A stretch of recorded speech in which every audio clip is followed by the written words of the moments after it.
Well, Cambodia's 1994 law on investment has established an open and liberal investment regime in Cambodia. The kingdom is one of the most open most open economies in ASEAN, thanks to a business-friendly government with recent strong pro-business reform record. So, for example, there is no discrimination. 100% of foreign-owned companies are welcome in Cambodia. No foreign exchange control. Low taxes. The tax on profit of 20% is the lowest of the region, and almost all goods exported are exempted of custom duties. Investment incentive scheme, also very favorable, thanks to the CDC. QIP have benefits such as tax profit holidays up to 9 years, as well as import duty exemptions. Concentrated investment zones. Cambodia has 33 special economic zones now. There is an easiness to repatriate profit. There is no restriction on foreign exchange operation through authorized banks, of course. There is a very competitive labor force. The government and private sector working group. There is a real dialogue going on between the private sector and the public sector through what we call a government and private sector forum. There is an easy access to relevant government officials. That's unusual, I think, in Asia, and here in Cambodia they're very open to meet us. No trade restrictions, and there are long-term land lease possible in Cambodia as well. So economically, all signals are green. Cambodia is increasingly integrating with the region and has enjoyed macroeconomic growth and stability for 2 decades now. In that period, the Cambodia economy enjoyed a rapid growth of an average 7% per year. Its GDP now is roughly 18 billion. Inflation is low, 3%. Debt to GDP is only 32%. Low budget deficit, 4%. The international reserves are I think, close or over $5 billion. So which are the sectors that are driving the economy? There is the garment sector. The construction and services are still the main driver of the Cambodian economy. Among the tertiary industry, tourism sector is very important to the economy of the country. It represents almost 14% of the GDP and employs totally 1 million people. I'm talking about direct and indirect employment. I think directly is about 800,000, so it's quite important. The trade volumes for the country are over 20 billion from only 10 years ago.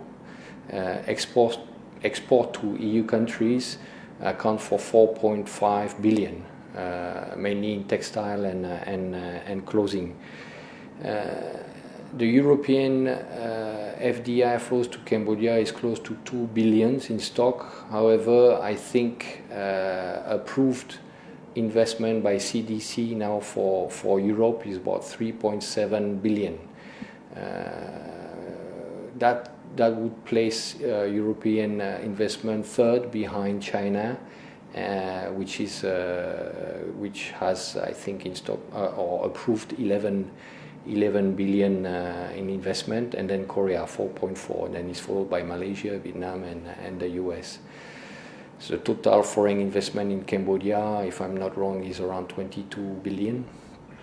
So far, the investment approved by CDC, as I understand them, the one I just talked about, is 40% in the tourism sector, 30% in industry, 20% in service, and 10% in agriculture.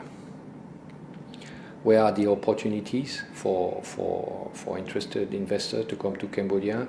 I would say first and foremost the agriculture and the agro industry. There is a lot of needs here. Of course, needs means opportunity, and I think the government will be very pushy to get investors in that area. Of course, all labor incentive industries create opportunities because of the competitiveness of its labor force. The processing industry, the tourism sector, as mentioned, is a driving force of the economy. The transportation and logistic, ICT, energy, oil, gas and mining, human resource development and education. So that's how I see the environment in general, and how the European companies integrate in that wonderful environment.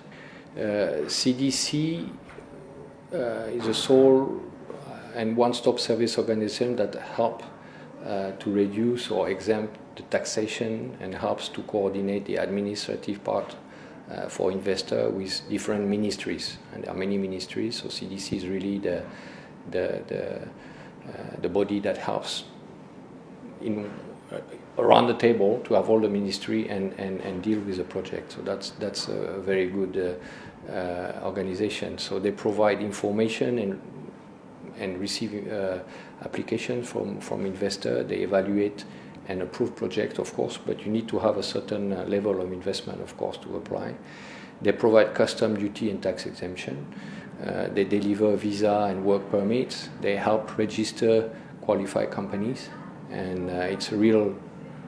If we had to give a name to CDC, it's a real investor care service provider, and they really take care of the investor. Well, I think it's proven effective. Because, as I mentioned, the investment has increased year by year.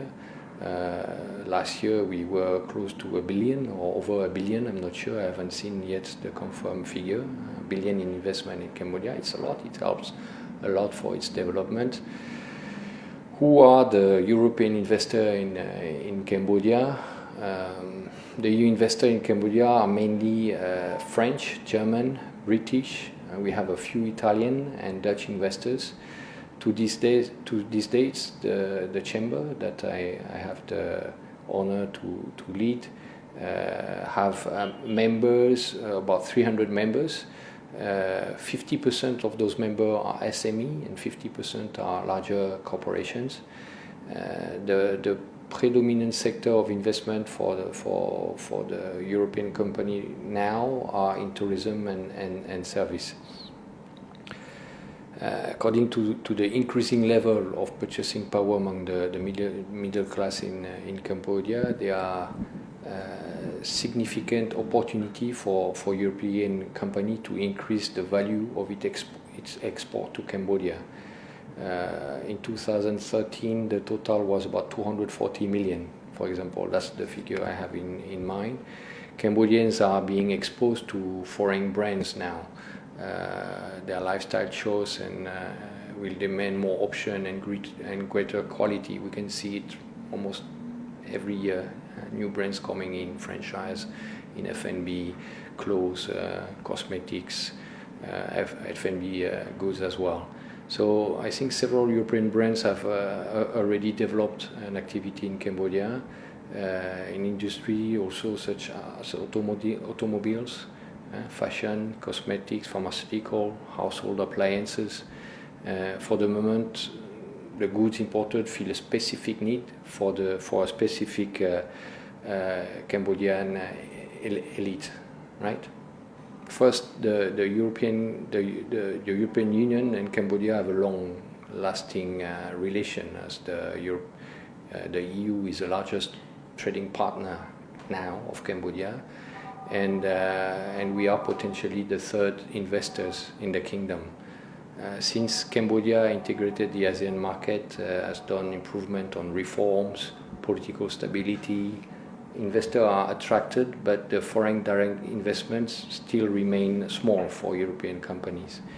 In 2014, Cambodia received only 0.3% of total ASEAN bound investment from the EU. Only 86 million of about 29 billion in ASEAN. You have to you have to realize that the EU is the #1 investor in ASEAN overall. So it means Cambodia have a long way to go, have a great potential to attract new investor. Recently, the government budget that was just passed in December indicates a political will from the government in investing in its youth, in education. So education, as I saw it, was the #1 budget line, and together with sound reform in the legal system and law enforcement, I think it will pave the way for more rapid EU investment growth. As a EuroCham chairman, I notice a real interest for European countries to invest in Cambodia or to expand their activity in the region, and there are several indicators. First, in our chamber, we have a 40% increase in number of members. In 2015, we were 180 members. We passed now the mark of 300 members.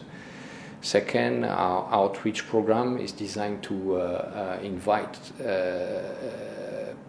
present. Can I say it again? Second, our outreach program is designed to invite EU companies from the region to come to Cambodia, and for this, we're organizing next week an event in Bangkok where we are addressing over 120 companies who are coming to our invitation to hear about Cambodia. And if I compare to similar conference we organized 10 years ago, where we interest maybe 20 companies, the fact that we have 120 companies next week show that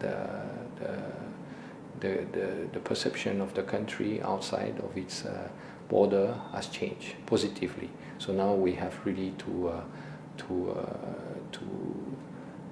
transform that interest into real investment in the country. Third, we have taken initiative within EuroCham to create new national chambers because we see more companies from Italy, for example.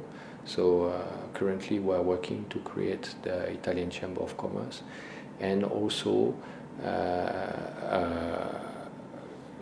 companies coming from northern European countries are here, and they're working together to create a North Chambers. So hopefully we will launch all this mid 2017.